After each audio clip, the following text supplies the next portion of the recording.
From 2 days of unimaginable destruction come 16 lessons learned by the state government.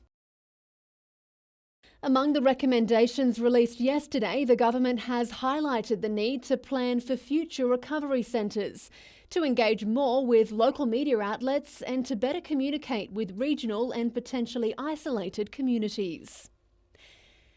The report also underlined the need for more coordinated volunteer support and improvement to community preparedness, telecommunications and power infrastructure, as well as more VIP visits to disaster zones. The report also collates the sheer volume of destruction felt across the region.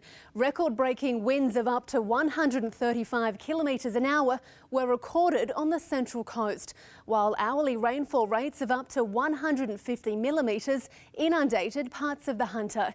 There were more than 22,000 calls for help and 10,000 tonnes of green waste generated. The cost of the storm estimated to be in excess of $800 million. The report also acknowledged the devastating impact of the storms on Dungog, where 3 people lost their lives. But the report dates back to August last year, prompting questions as to why it took so long to publish information that could have proved useful for recent weather events.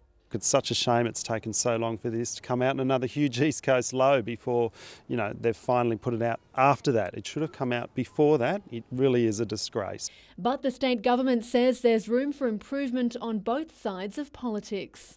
It was disappointing in these storms that the members for Newcastle and Port Stephens weren't there for their communities.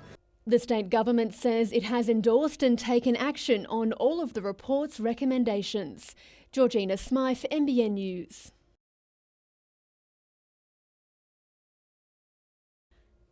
The low-lying One Steel recycling plant at Hexham left vulnerable following weeks of heavy rain. But it seems there was more than just water leaving the site.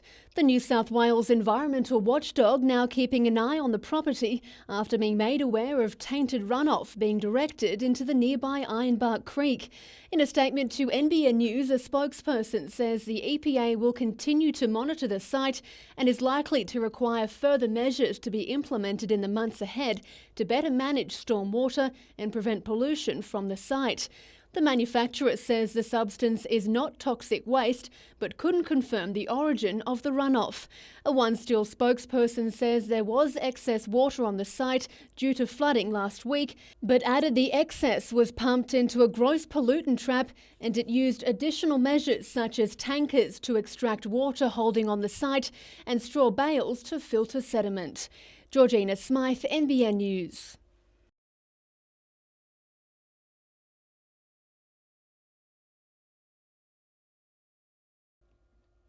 For boating safety officer Glenn Hayward, summer is always his busiest period.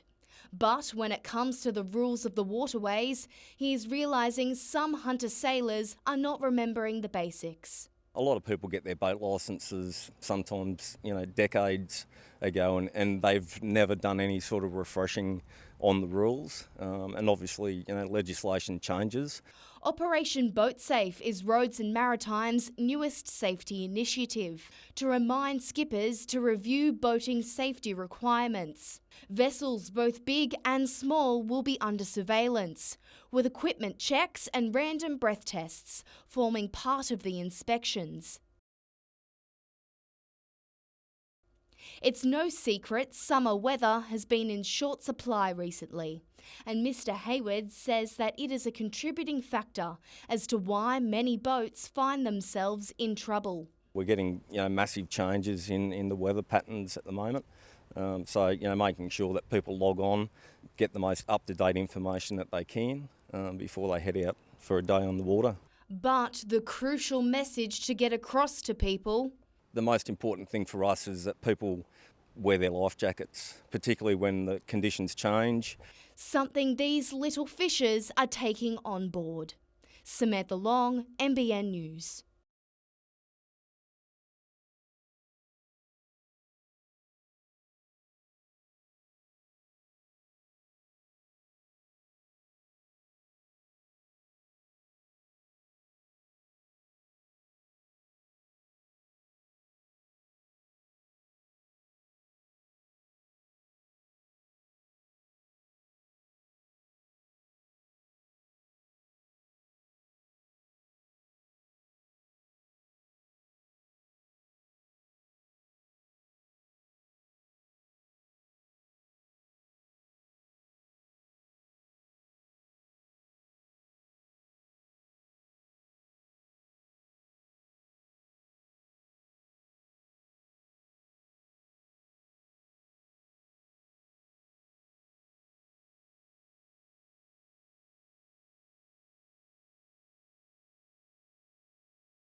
It's all or nothing for the Jets women, who must beat Brisbane Roar by 2 goals tomorrow in order to secure their spot in the finals. This is the games that you play for. Like, this is what you play football for these games, to play at Hunter Stadium.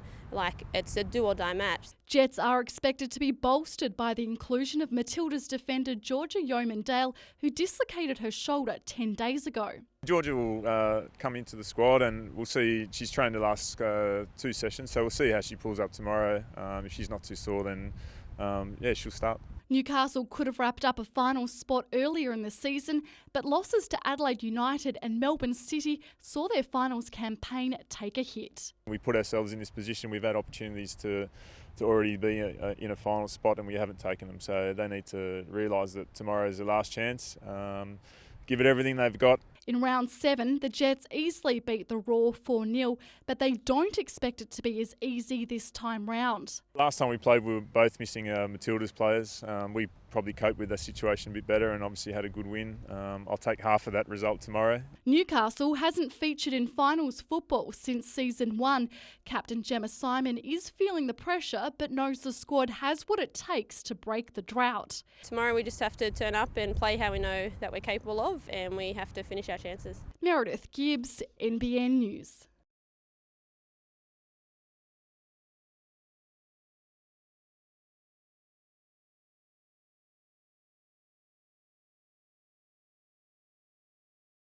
You know, everyone knows what's on the line now. If we lose or draw, you know, it's pretty much over for us. So we need to go out there, get the 3 points, and yeah, like I said, I'm expecting the boys to really dig in for the second game.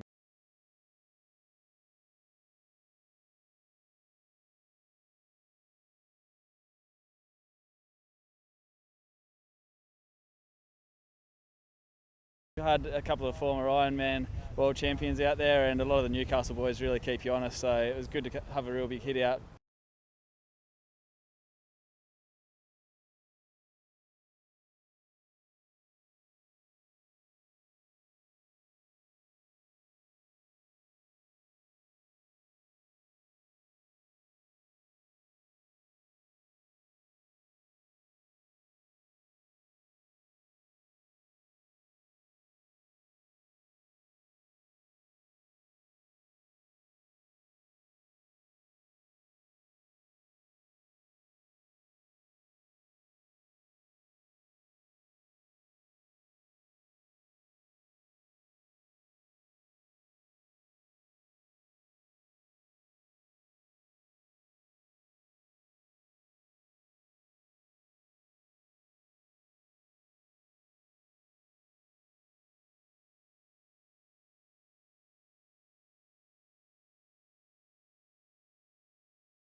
These guys are definitely going to be fast. So hopefully there's a bit of you know, our tracks are a little bit different, a little bit knowledge from our side, but yeah, definitely there's intimidating from, you know, guys that do it for a living like the Americans.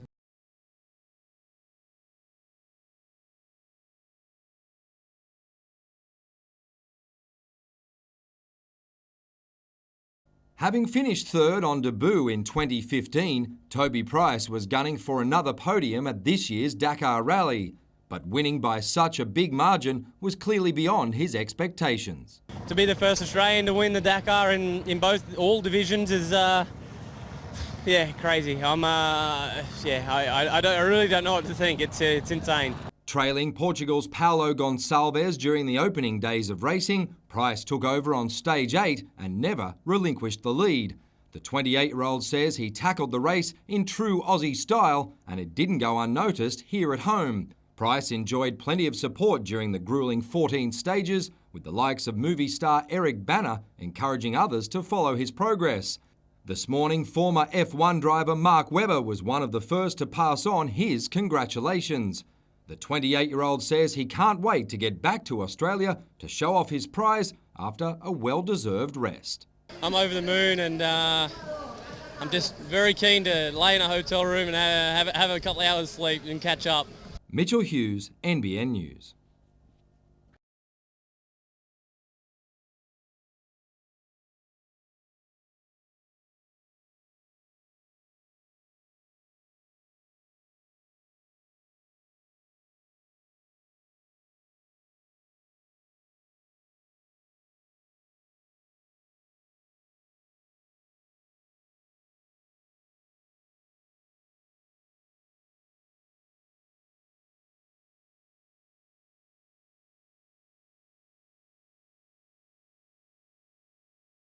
A common sight across the Hunter following a construction boom. In total for residential approvals, we're up over 8%. Port Stephens led the way, posting a 67% increase in the number of building approvals last year. Wyong, Newcastle and Gosford were all around 30%. Maitland was on par, while most areas across the Hunter Valley posted a drop. So too Lake Macquarie, but it still had more approvals overall. It's not like you see a lot of greenfield development in one spot, though you can certainly see that.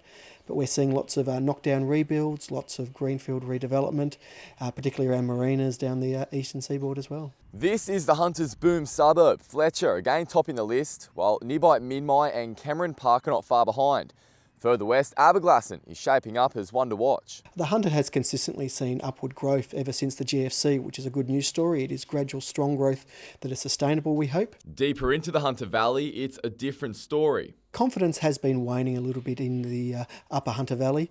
We're certainly seeing some strong approvals start to come on in the latter part, but overall, confidence has been a little bit softer. For the year ahead, more good news, with the upward trend tipped to continue.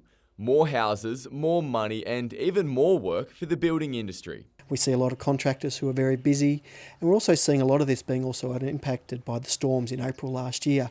It did mean a lot of work got pushed back a little bit throughout 2015, and that hopefully will mean that 2016 will be strong as well. Samuel Jordan, NBN News.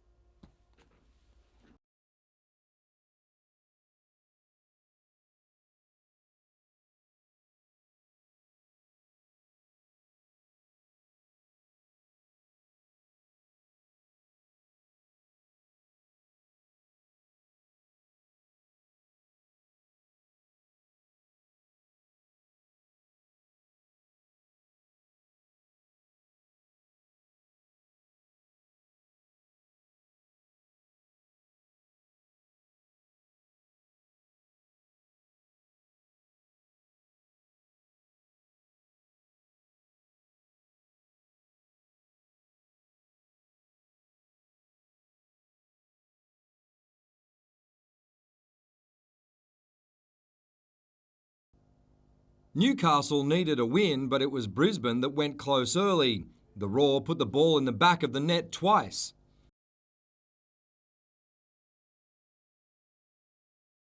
But were denied both times by the assistant. That sparked Newcastle into action. The home side went close from a Gemma Simon free kick.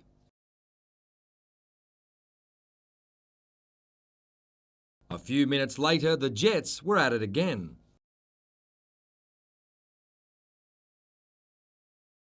Nil all at the break, things didn't improve in the second half. The Jets' number one was playing her part, but the stalemate saw Brisbane grab the last place in the finals. Super proud of the girls. We were written off long before the season started, and I think they've proved a lot of people wrong, and now it's about proving themselves right and taking the next step and becoming a better team.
to be the first Australian to win the Dakar in all divisions is, yeah, crazy.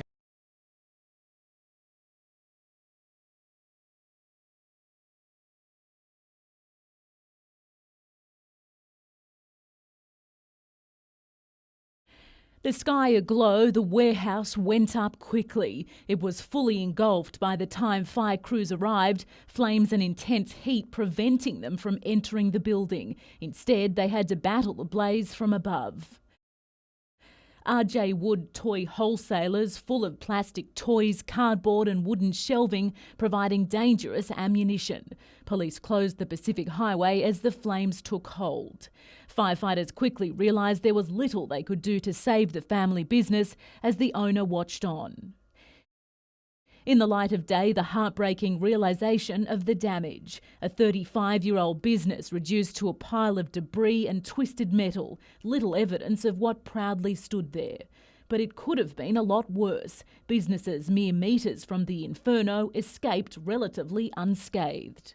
Which was remarkable considering the fire intensity involved. And that type of fuel tends to burn very quickly and very fiercely. A steady stream of staff made their way to work this morning, but for a much more sombre reason. As NBN News showed just before Christmas, the factory was home to about $1 million worth of toys, which were to be distributed around the country. So it's really sad for all my people that, you know, they're now going to be out of work for some time. I have no words, to be honest. I've been here for a long time and it's just heartbreaking, really. At this stage, the cause of the fire is unknown. The building is simply too dangerous for fire investigators to enter. But managers have told us there was a break-in here on Wednesday night. I don't know how the fire started, but if it was deliberately lit, why would anybody want to do that? Investigations will continue. Kate Haberfield, NBN News.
Once a vacant block, now Newcastle's newest high-rise. Inside the arena, it's still very much a construction site. Tradesmen hard at work, making sure each apartment is ready for its new owner. The lifestyle, you can't beat it. I mean, you're at the beach, you're right in a town, it's got everything you need.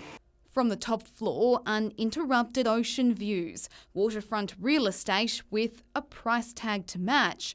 All 227 units sold off the plan, ranging between $300,000 to well over $1 million. This is one of 55 one- and two-bedroom apartments in the southern tower. Just next door is the northern tower, which will be complete around early next year.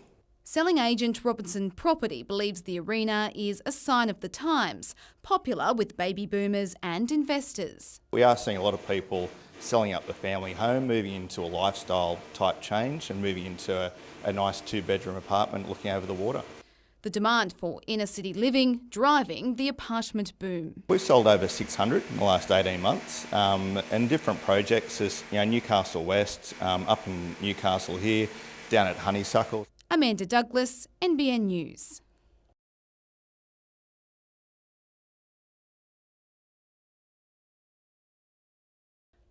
A piece of the Hunter in the middle of Sydney. Centennial Park now features Fernley grounds, immortalising one of the region's greatest ever athletes and leaving him a little overwhelmed.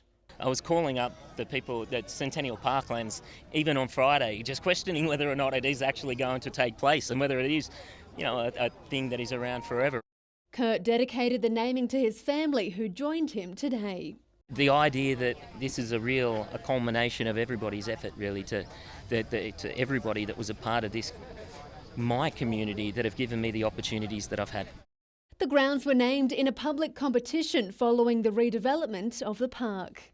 Parkland staff were looking for something that reflected a more contemporary feeling, something that encapsulated a spirit of community, that reflected Parkland's values, and perhaps even had a contemporary cycling or sporting theme. The Paralympic and Commonwealth medalist and multiple marathon champion also has a strong connection to the park, training there as a teen. I was 14 years old when I came down from the bush. Right? Came down from a town of 300 people, and this was my first start line. And I remember being overwhelmed in 1995, and I guess I'm just as overwhelmed today. Georgina Smythe, NBN News.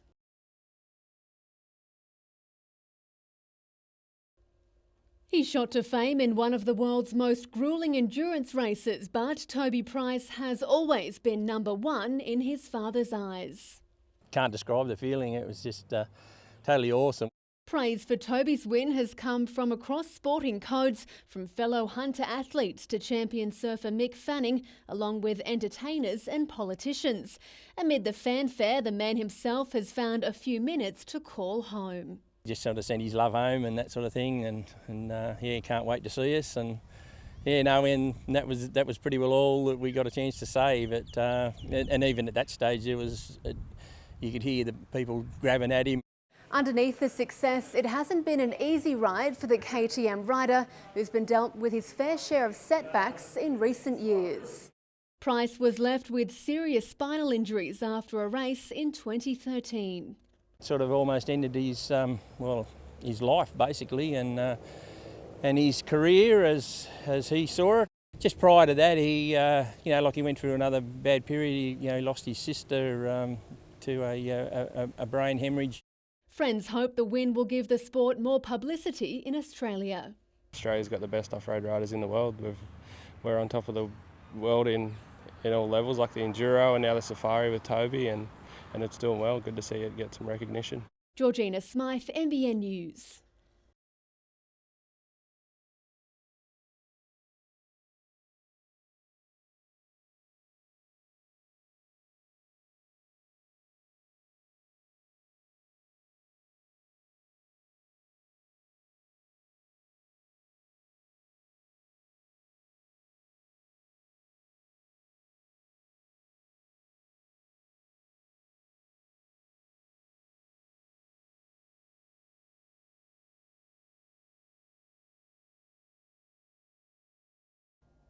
Plenty of smiles at recovery this morning as the Jets enjoyed the return of that winning feeling.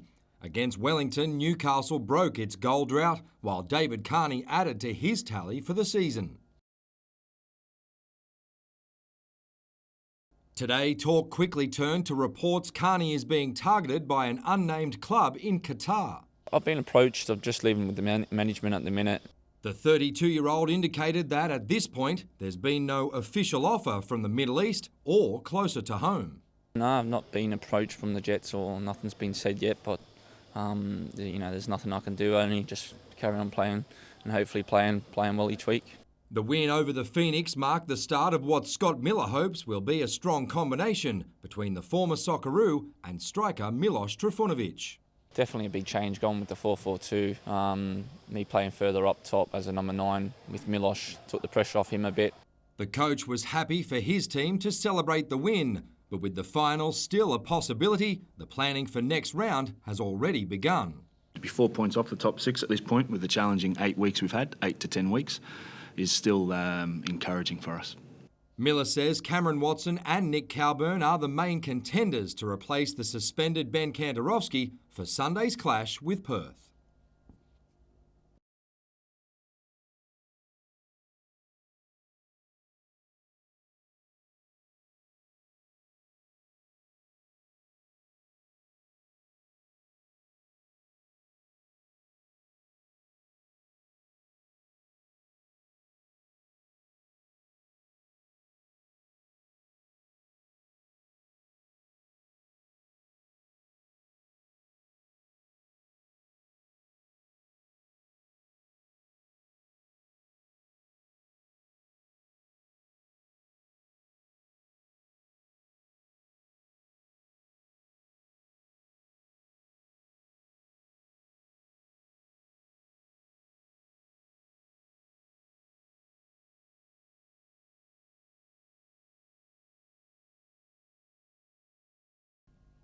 Chad Reed has stood on the podium in San Diego 9 times during his illustrious career. His push for 10 started well.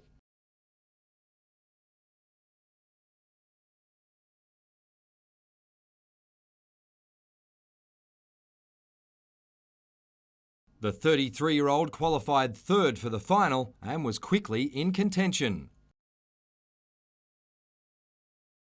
By lap 3, the Australian was inside the lead group before making his move into second. The oldest rider in the field surprised plenty inside the stadium, especially considering his limited off-season with his new bike.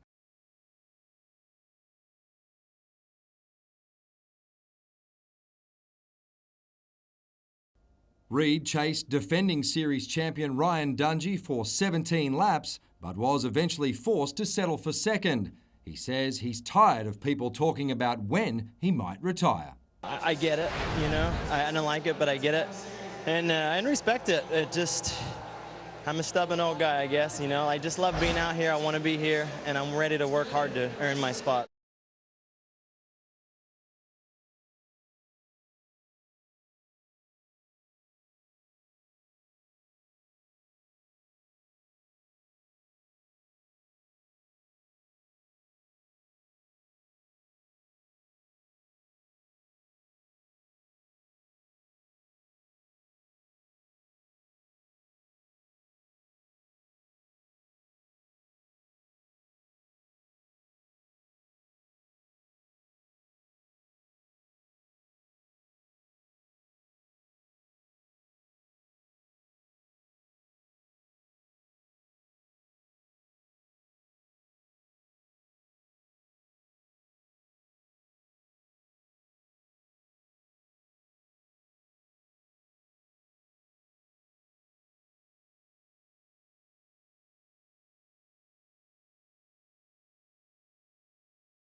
It was just last week this parcel of land at Windale was transferred to Masters amid plans for a $38 million store. But now the future of that development is unclear after owner Woolworths announced it will either sell or wind up the struggling business. They have been in touch with us and they've advised that they'll be giving us something substantive fairly shortly, but at this point in time they haven't given us any information about their intentions. Masters says it's committed to doing the right thing and will be dealing with sites where construction is planned or underway on a case-by-case basis. We're hopeful that something else either comes forward to replace that development, or possibly the Masters development succeeds with a new owner. The fate of almost 300 employees at the Rutherford, Heatherbrae and Gosford stores also remains unclear. The union says discussions are underway to ensure workers are looked after. We've been given assurances that if the business does close, that employees will get their entitlements. So, we're happy about that. And they will make every effort to redeploy people within the Woolworths business. Renee Feder, NBN News.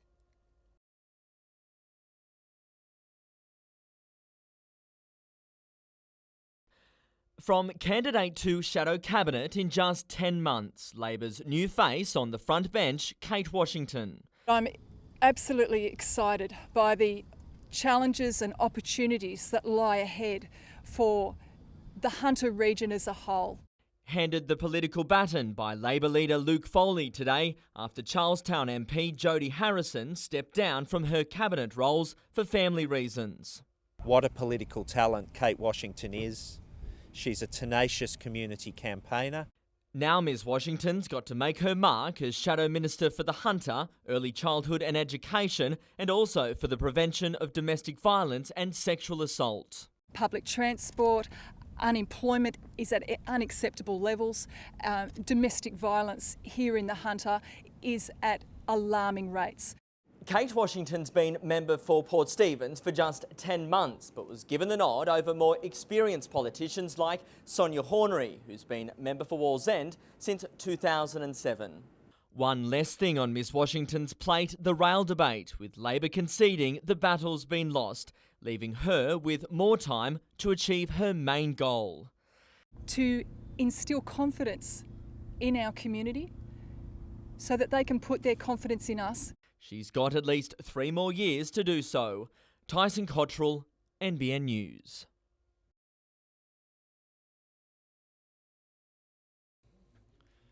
It's not the final stand for the Butterfly Cave, but advocates fear time is running out. We're fighting a losing battle because these sites are precious, far and few between, and yet they keep wanting to take them off us. The Apple Tree Grove housing development was approved in 2012, before the cave was recognised as the state's first Aboriginal women's place. Later this year, developer Roche Group will start construction on stage 7 of the estate, which will see homes built just 20 metres from the cave, as well as a road run directly past it. You're going to walk into an Aboriginal site on the road, on a tarred road, and you can't do it. It just defies all ethics, really. In December, Lake Macquarie City Council passed a motion to establish a clear definition of the buffer zone, while staff and councillors will visit the site on Thursday afternoon. The council concedes there's very little it can do apart from ensuring the boundaries are adhered to. Any changes to the plans need to be made by the state government or the developer. You always hope that people will get together, talk about the issues, decide on what's really important and come to some consensus. But from a council point of view, we need to ensure that we don't get it wrong. Roche Group today declined to comment. Samuel Jordan, NBN News.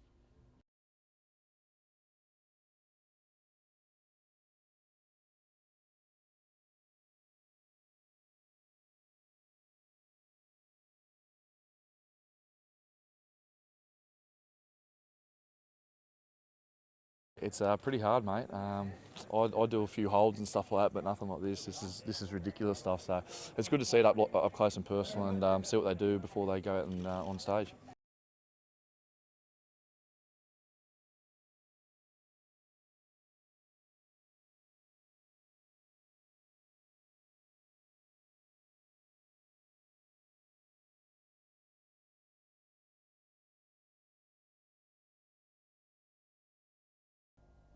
He captained Newcastle for 2 seasons, but these days Joe Wheelhouse is leading a different playing group. Wheelhouse started his finishing school last year with Michael Bridges.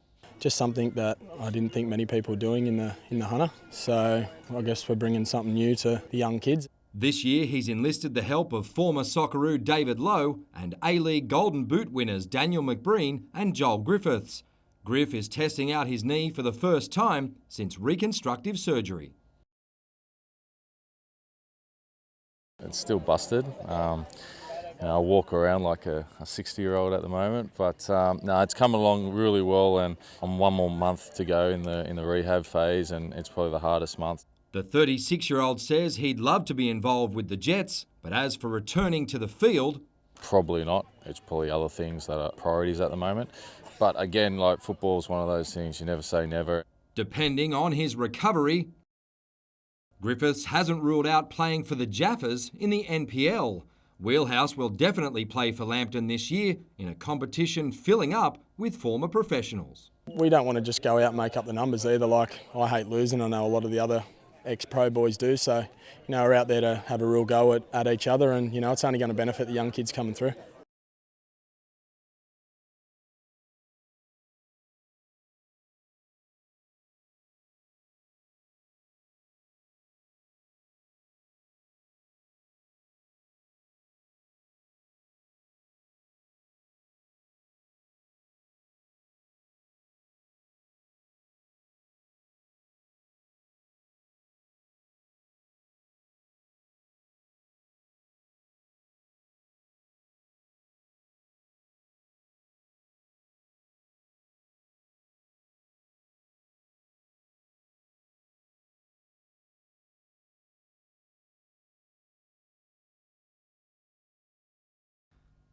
Stuck on dry land today, this weekend, Reece Smith and Jesse Adam are hoping to help Merewether score a big win on the water.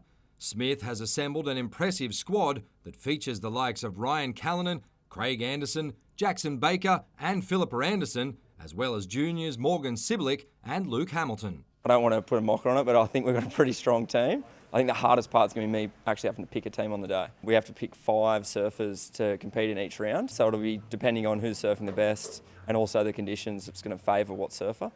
Adam will use the event to warm up for Surfest after receiving a Mark Richards Pro wildcard. The 26-year-old is hoping for more luck this year with an interference call ending his 2015 campaign. I've seen that come and go, hopefully, and I think I'm just going to be able to, over the next few years, have a really focused, decent go at it, I think. His task will be made tougher with several World Tour surfers, including Adrian Buchan and Julian Wilson, keen to compete. You want everyone, the best guys to be there. You want to surf at your best at your home break and take it out while it's a 6,000 event. You want to take it out while it's the biggest, highest rated event, so it really means something. So I'm happy, bring them all.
With a little extra spring in their step today, The Jets' spirits were still soaring 3 days on from their victory over the Phoenix. It's a big opportunity for us to get some momentum now, and it's great to be able to do that at home.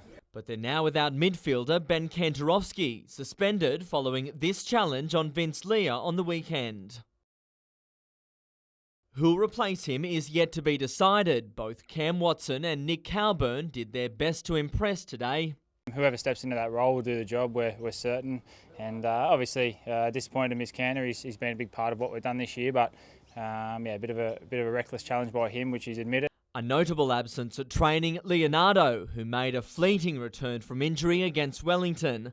One thing is clear though, on paper, Perth is set to be a big ask for Newcastle. The Jets haven't beaten the Glory in 11 matches, or scored against them at Hunter Stadium since 2013. In terms of statistics and this and that, I don't know too many footballers that read into it, unless it's game-based in terms of possessions and goals and things like that. Tyson Cottrell, NBN News.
Victorious in the war over Newcastle's rail line, the Liberal Party wasn't afraid of picking another political fight today. We're just calling on the local Labor MPs for a bit of consistency in their Newcastle rail policy.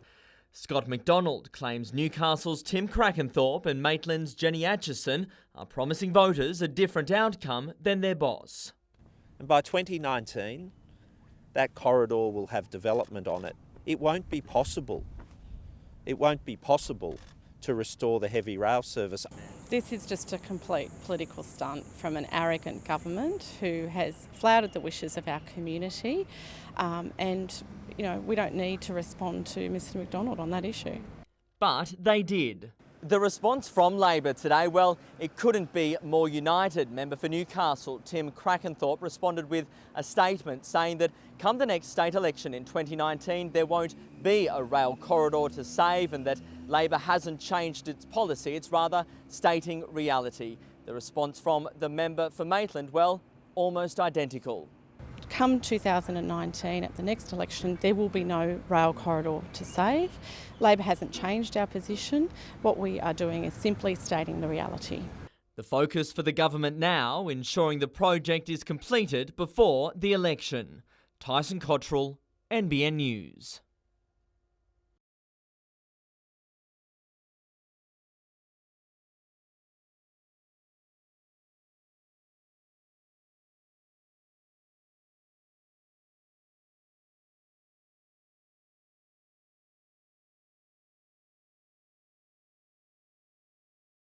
Rather than talk about one particular road, we're going to offer councils assistance with that floodplain management or flooding management and response, and see where we can assist them.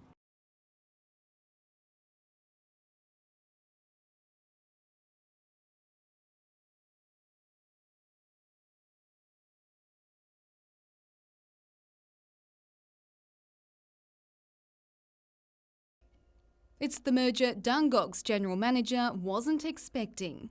There's not even a road that connects the two shires. If the state government has its way, the Rural Council will more than double in size, and an auditor's report claims the amalgamation with Gloucester will result in $19 million in savings, a figure that has both councils scratching their heads. What is the benefit that we'll see? Are we going to see it on the ground? We're putting two large backlogs together with a very small rate base, and we find it very hard to see how that can be funded through our ratepayers. This afternoon, the state gave in to mounting pressure to make public details of the projected savings. Now it's up to councils to crunch the numbers for themselves. In Dungog's case, it's feared the devil may be in the detail.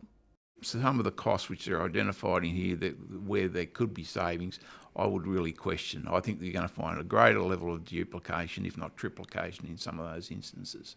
Once Dungog Council does get its hands on that detailed financial report, it'll be a rush to make its submission to the state government by next month's deadline. As for residents, they'll get a say at public meetings in both Gloucester and Dungog on February 9. Amanda Douglas, NBN News.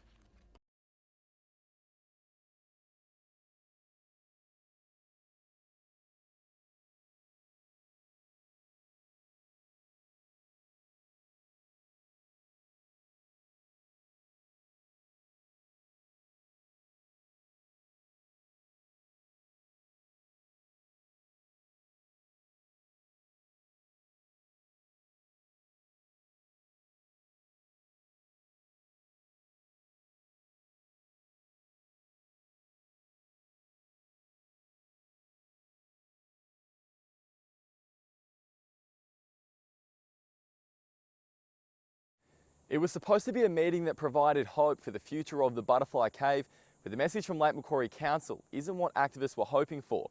This afternoon, councillors and staff met with locals to tour the site, some for the first time.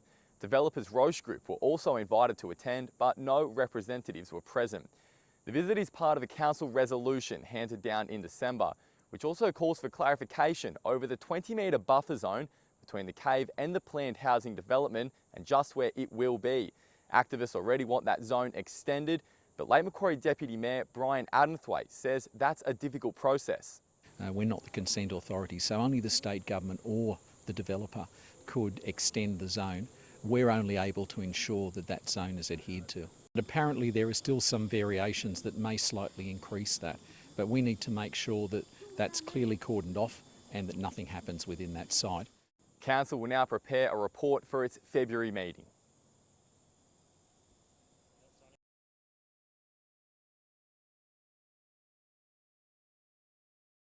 We had about 10,000, a bit over 10,000 first preferences, which is good. It's consistent with previous years.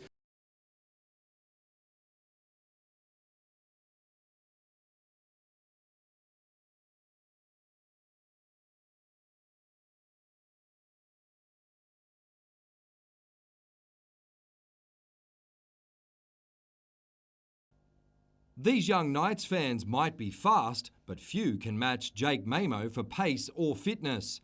The 21-year-old recently finished on top of the team's beep test, making him an ideal candidate to represent Newcastle at the Auckland Nines. Yeah, I'd love to play. I'm hoping I'm going to be there. I was happy with how it went last year, so I'd love to be there again.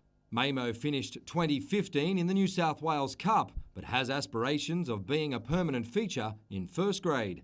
He'll battle fellow reserve grader Jalen Feeney for the fullback position.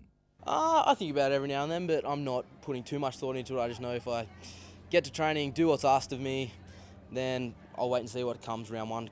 Having spent plenty of time in the centres, Mamo admits he still has plenty to learn about his new position. I suppose there's a lot to do with ball playing, you've got to learn, and just, I suppose, a lot in bringing your voice and directing the team around in defence. So it's just refining all those things and learning to have that voice and be confident in where you are. Forward Robbie Rocco has enjoyed his first pre-season under Nathan Brown. The defensive structures and the type of system that Brownie's implemented with us has been great and very simple for us to learn. He's harsh but fair, and I think for our younger players that's what we need. He believes the new coach can turn the club's fortunes around.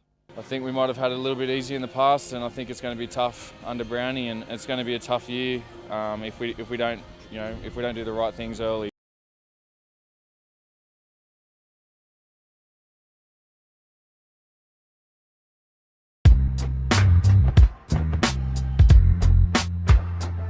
For the first time since the creation of the tournament in the 1950s, the men and women teed off on the same day at the Lake Macquarie Amateur. In the women's division, Australian #1 Hannah Green is one of the favourites. Starting her round on the 10th, a birdie on 13 moved her to 2 under. 2015 Australian Amateur champion Selena Yuan from Sydney is another contender. These days, former Belmont Ladies champion Dale Marshall lives in Melbourne. 20 years after she won the Australian Amateur title, she's still mixing it with the young guns. The Hunter has a handful of hopefuls in the men's. A day after his 21st birthday, Braden Peterson wasn't celebrating his opening round. A bogey on the last left him with a 77. There was better news for fellow Charlestown golfer Blake Windred. His opening round 69 has him in touch with the leaders. Players from overseas have enjoyed plenty of success at this event in recent years. In 2016, a host of New Zealand golfers have their eyes on the prize, with a group that includes former runner-up Luke Toomey, William Howard, Jason Gulasekaram and Luke Brown.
Expect to see plenty of this on the long weekend. We're targeting all sorts of offences, distraction offences, speeding offences, driver fatigue. Basically we want everyone to come home in this safe return or arrive alive, as this operation is currently called. The campaign, which came into effect this morning, is targeting drivers right across New South Wales. And with many choosing to extend their weekend by taking the Monday off, police expect more motorists to be on the roads. So we're asking people to plan their trip wisely, pay attention to the signs of fatigue. If they need to stop and have a break, then do so and get home safely. Double demerits apply to alcohol, drugs, speeding, seatbelts and motorbike helmet offences, and anyone caught using a mobile phone behind the wheel can lose 8 demerit points following penalty changes last year. It hasn't been an ideal start to the year for Hunter Police, with random roadside testing on New Year's Day finding 1 in 4 drivers recording a positive reading to illegal drugs, a number they hope will be much lower this long weekend. We'd like to see a significant reduction in the amount of people actually being charged with drink driving and drug-related offences. We'll see how we go. We're hopeful with the number of police we have on the road that we can make a significant impact. Operation Arrive Alive will end on Australia Day at midnight, marking the end of the longest police holiday campaign in the state. Georgina Smythe, NBN News.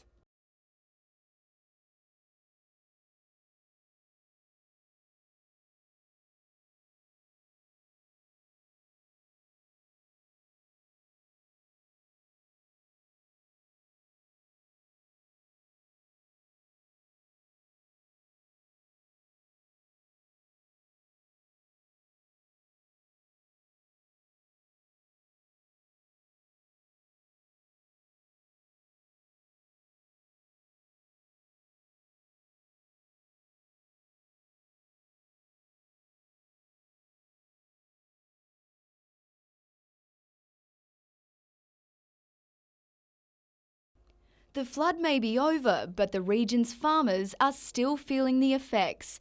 Hinton dairy farmer of 37 years, Darren Wilson, lost all of the feed for his cows this month. They now have to be hand-fed on higher ground. The milk production's dropped because they're not getting the pastures they were. So we probably were getting 25 litres a cow, and now we're getting probably 15 or 18. It's a double blow for Hunter primary producers who are still recovering from the devastation of last year's April storm. Beef farmer Selby Green says it's been a tough 8 months. It's set us back a long way, and we fed out, I think, $19,000 worth of feed in that period of time. So we're trying to recover from that again, but yeah, we just have to carry on and have another go. While a disaster relief package for low-interest loans was announced in Dungog last week, Maitland MP Jenny Aitchison says more needs to be done. She's calling for Category C funding to be made available, which allows primary producers a one-off federal government grant of up to $15,000. It has to be applied for by the state government to the federal government, and the indications I'm hearing are that that is not happening. A spokesperson for Deputy Premier Troy Grant today told NBN News that impact assessments have been conducted by the Department of Primary Industries, and the department has indicated it's unlikely the damage will meet the Commonwealth threshold required. Renee Feder, NBN News.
A drought-breaking win bringing a renewed sense of confidence.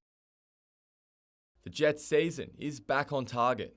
It's a point where we need to grab it or we walk away from it. And looking at the playing group now and the focus I've had this week, to continue that winning formula is there. The squad had another intense hit out at Ray Watt today, but attention is still drifting to the future of David Carney at the club. David's a player of interest and always has been, and the last time I checked his contract ends at the end of the season. So that's the level of commitment I'm wanting from David. More should be written about the positive result of the team and the win they had, as opposed to one player. Wanted or not, he's set to start alongside Milos Trifanovic up front. The side again trained in a 4-4-2, Cam Watson stepping in for the suspended Ben Kantarovski in a lineup otherwise the same as last weekend's. It's a winning side, and now it's their responsibility to maintain that winning momentum and really push those teams in front of us. Leonardo completed the session and is likely to come off the bench. So might Steven Ugakovic, who joins Jets training tomorrow after the Olyroos failed Asian Cup campaign. It will be more likely to be next week, but if he's up for it and he wants to be involved, we'll assess that. Samuel Jordan, NBN News.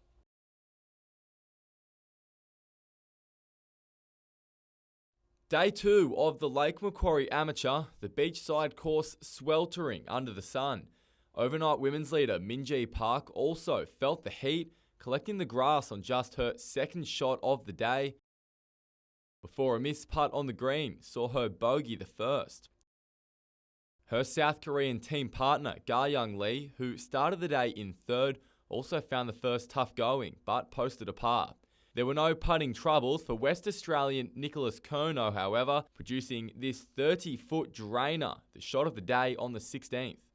He ended the day mid-pack in what's shaping up to be a tight field. Former runner-up New Zealander Luke Toomey posted a round of 68, a big improvement on yesterday. While Charlestown's Blake Windred is the best of the locals with another round of 69, some measured putting means his title hopes are still intact. Lake Macquarie's Jai Picken turned in a much better performance today, the 14-year-old posting a round of 70. Samuel Jordan, NBN News.